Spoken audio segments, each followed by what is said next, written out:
آج اگر یہ بات بیان کی جاتی ہے کہ استعماری قوتیں اسلام کے نظام خلافت سے خوف زدہ ہیں تو یہ کوئی افسانوی بات نہیں بلکہ ایک زندہ حقیقت ہے۔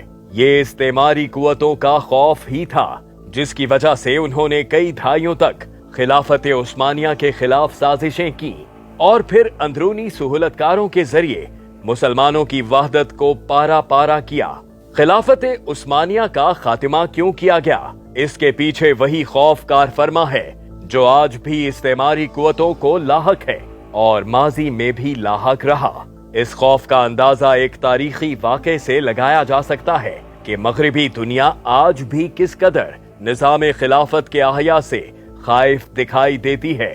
20ویں صدی کے آغاز میں برصغیر سے تحریک آزادی کے عظیم رہنما شیخ الہند مولانا محمود الحسن کو سامراجی طاقتوں نے قید کر کے مالٹا جزیرے میں نظر بند کر دیا تھا۔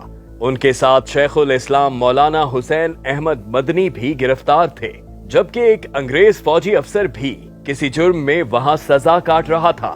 یہ وہ دور تھا جب ترکیہ میں خلافت عثمانیہ، جس نے کم و بیش 500 سال تک عالم اسلام کی خدمت کی، بیرونی سازشوں کے باعث آخری دموں پر تھی اور برطانیہ، فرانس، اٹلی سمیت پورا یورپ اس خلافت کے خاتمے کے لیے سازشوں میں مصروف تھا۔ ایک روز ملاقات میں مولانا مدنی نے اس انگریز فوجی افسر سے پوچھا کہ آپ لوگ ایک کمزور اور پرائے نام سی حکومت کے پیچھے کیوں پڑے ہوئے ہیں اور خلافت عثمانیہ سے آخر آپ کو کیا خطرہ ہے؟ اس انگریز نے جواب میں کہا کہ بات اتنی آسان نہیں جتنی آپ کہہ رہے ہیں۔ یہ درست ہے کہ خلافت عثمانیہ اس وقت کمزور ہو چکی ہے، لیکن ایک قوت اس کے پاس اب بھی باقی ہے۔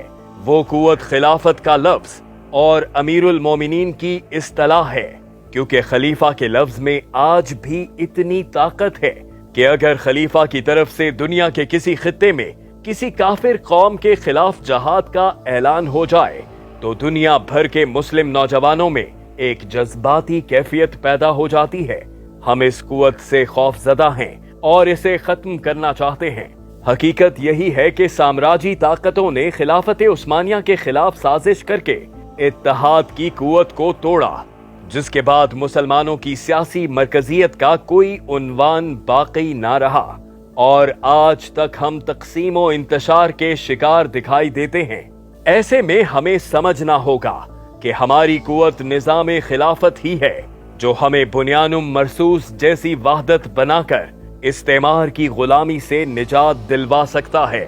آج اس نظام کے نفاذ کے لیے موزوں ترین خطہ پاکستان ہے، جسے حقیقی اسلامی فلاحی ریاست بنانے کے لیے ہمیں احیاء خلافت کی جدوجہد کرنا ہوگی تاکہ ایک خلیفہ کے تحت متحد ہو کر دنیا بھر کے مسلمان استعماری قوتوں کی جارحیت سے دنیا کو نجات دلوا سکیں۔